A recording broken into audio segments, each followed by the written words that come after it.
What's up, everybody? Welcome to the video. I am Ty, the HVAC guy. Real quick, just some pleasantries. I know it's been a while since I've posted on YouTube here. I have been extremely busy with work. And then if you guys follow me on all the other social media platforms, we did just have twins. So I've been also super busy with that. The last 2 weeks, I've kind of been MIA. I did post something on Facebook at the Facebook page. Go check me out, Ty the HVAC guy on Facebook. And kind of explaining what's going on for the last couple weeks, but I'm back. I'm doing stuff now. We've kind of gotten into our rhythm, into our routine, where I'm able to actually post some more stuff. I got to kind of dig through the archive, as I do have a relatively new phone, so a lot of like my older videos and pictures and stuff that I took aren't on my phone anymore. So I do have to come up with some new stuff, but I am on paternity leave, so it's going to be kind of scarce with some of that. It's going to be more of these videos going over some educational things, what the differences are. Today, we're going to be talking cost efficiency when it comes to replacing equipment versus repairing equipment, right? So we're just talking about HVAC stuff, as this is an HVAC related channel and account. So if you guys have any other questions or need to throw in your own 2 cents, please leave a comment down below. And if you wouldn't mind jumping over to my Facebook, Twitter. That's a lie. I don't have Twitter, not yet. Maybe at one point, but for right now, no. But Facebook, TikTok is what I'm trying to say, and Instagram, and letting me know exactly what you guys think. We can go from there. So, and who knows? Maybe I'll reply to you guys publicly, make it a video, shout you guys out, do whatever I need to do. So with that being said, now that the pleasantries are kind of over, I do want to introduce more formally on YouTube here. I do have a podcast. It's called the HVAC Roadshow. I've got plenty of episodes that date back all the way to July. I do start posting them once a week, Thursday at 7 a.m. Pacific Standard Time. I post them every week. A lot of the episodes that are going to be coming out the rest of this year are going to talk about stuff that happened a few months ago. Only because I was pushing this out because I knew I was going to be gone and I wouldn't really have too much time or as much time as I do in the van or in the truck to talk about stuff like communication skills and memberships and trying to build yourself up as a technician, as a person, that kind of thing, that kind of stuff. So go check me out. I'm on Spotify, Amazon, and Apple. Like I said, we kind of go over everything, mostly the residential HVAC sales. A lot of it is transferable to other trades, but the HVAC side of things is what we focus on. So with that being said, like I said, today we're going to be talking about cost efficiency. I'm going to try my best. I have this set up on a tripod. I'm going to try my best to go back and forth between actually being able to show you guys what I have written down on my whiteboard as we're going through. Depending on how this video works out, I may also just edit some numbers in from pictures that I've taken. So let's just get started.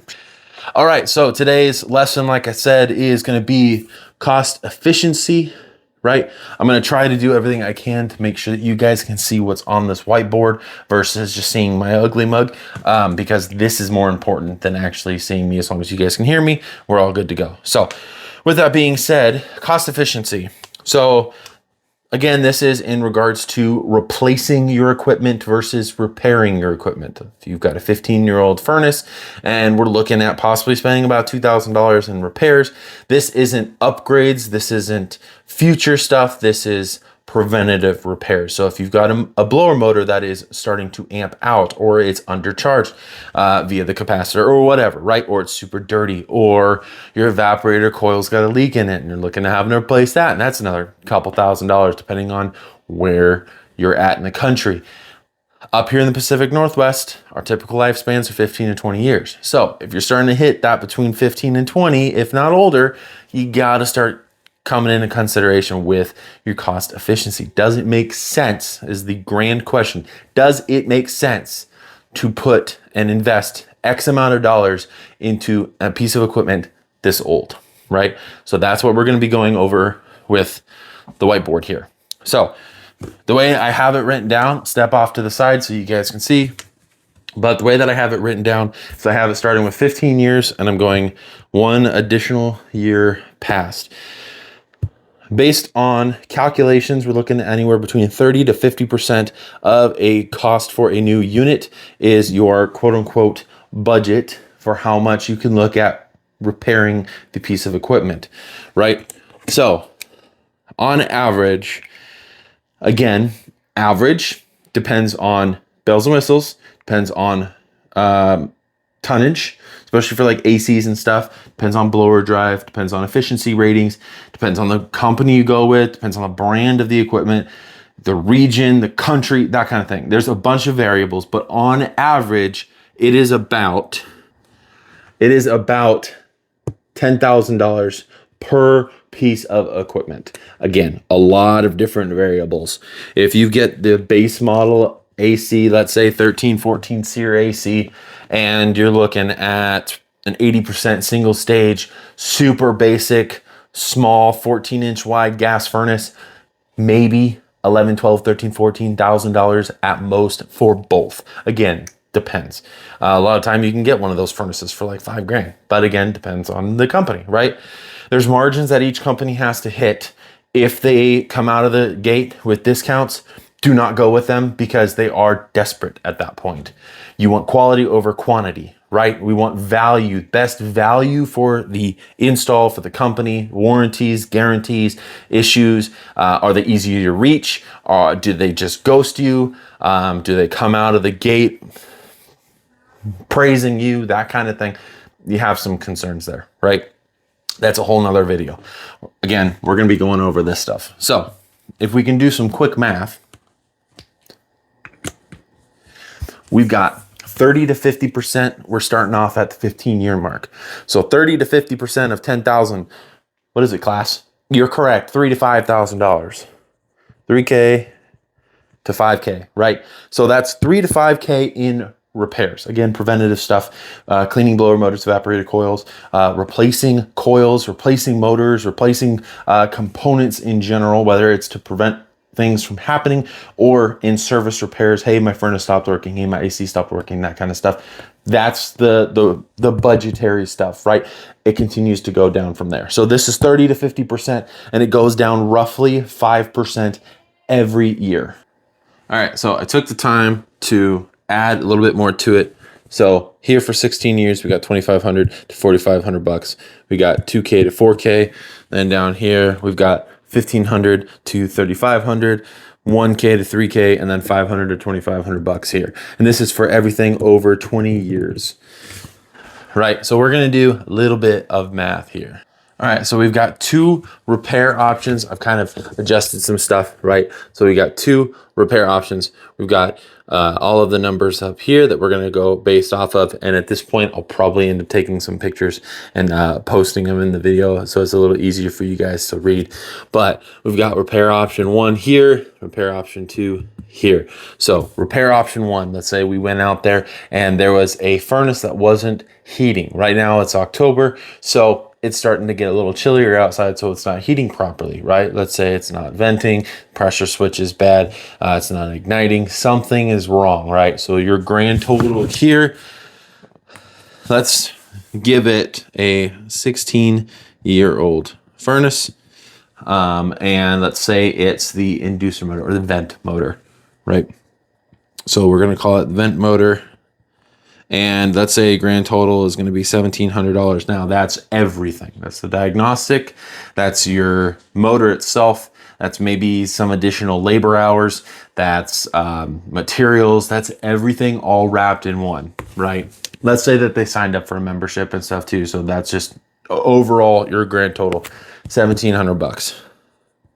Okay, repair option 2, let's say 6 months ago we went out to look at an AC and that AC had a condenser fan motor that was bad. Now, we could be looking at OEM part, right? We call, let's say right now, especially with all the tariffs and stuff, I'm seeing up here anywhere between $300 to $350 for a condenser fan motor, our cost. Of course, we have to push that onto the customer and it kind of sucks, but it is what it is. However, there are aftermarket universal motors that have extended parts warranties, like the Azure ECM motors. Those are pretty nice. We just had a training on those just not too long ago. They come with a 2-year warranty instead of a 1. But let's say that we've got 2 sub options, right? So we've got number 1, just making sure you guys can see that. Yep. Number 1 is OEM, and Then number 2 is ECM, which is going to be the aftermarket. All right, so let's say OEM, we're looking at about $1,200, and ECM, we're looking at about $1,300. The AC, I forgot to add the years, is, let's say, 18 years old. Now, the question now remains, would it make sense to go with either one of those options prior to dumping however much it's going to be, anywhere between $1,700, $1,200, or $1,300 into these pieces of equipment versus just replacing it, right? So if we look it up here, so we've got 18 years. We're going to start with the AC. We're going to work backwards. So AC, 18 years old, is anywhere between 15 to 35% of a new unit. So technically, $1,200 to $1,300 is within that budget. That is fine. So you are good there. Now, however, you've got now 2 years, 18 and 20. You now only have a very minimal amount left, right? So we have to do some math on top of that.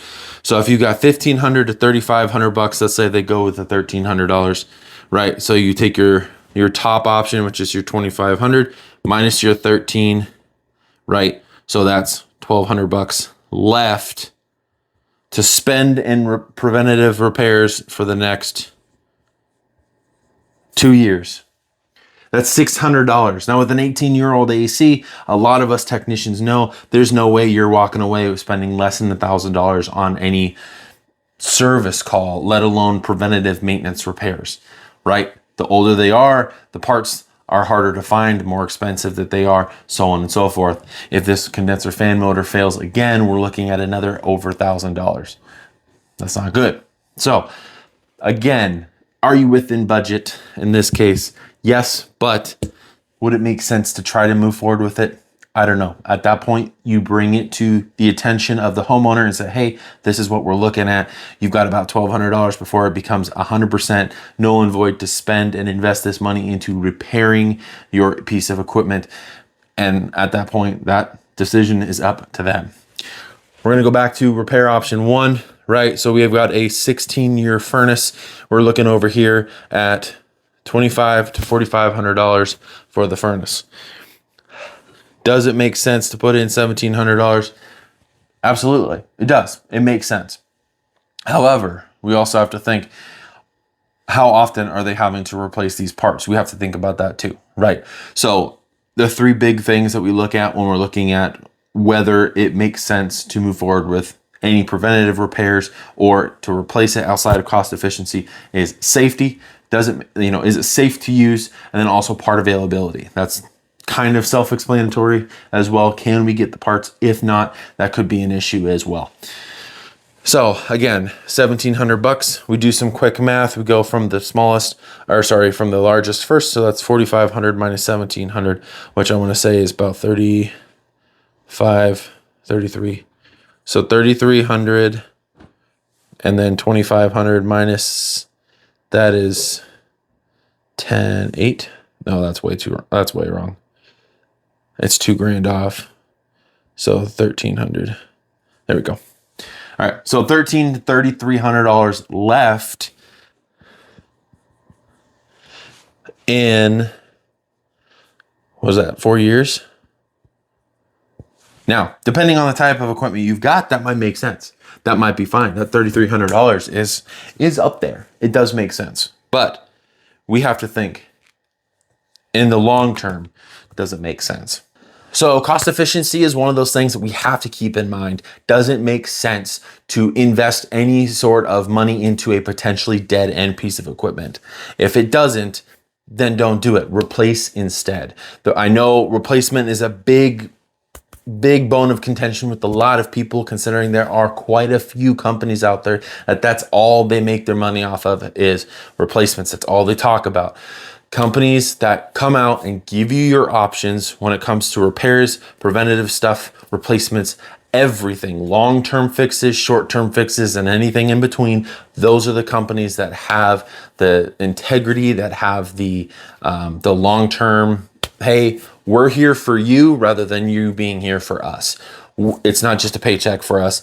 It is to help you make sure that you are as comfortable and as safe in your house as possible. So with that being said, this is kind of a shorter video, but check me out on all social medias. All of them will be linked down in the description below. If you are getting this from any of the other social media outlets, please let me know in the comments, and I'd greatly appreciate any reviews on the podcast itself. Again, HVAC Roadshow on Spotify, Apple, and Amazon. Those will also be in the description below.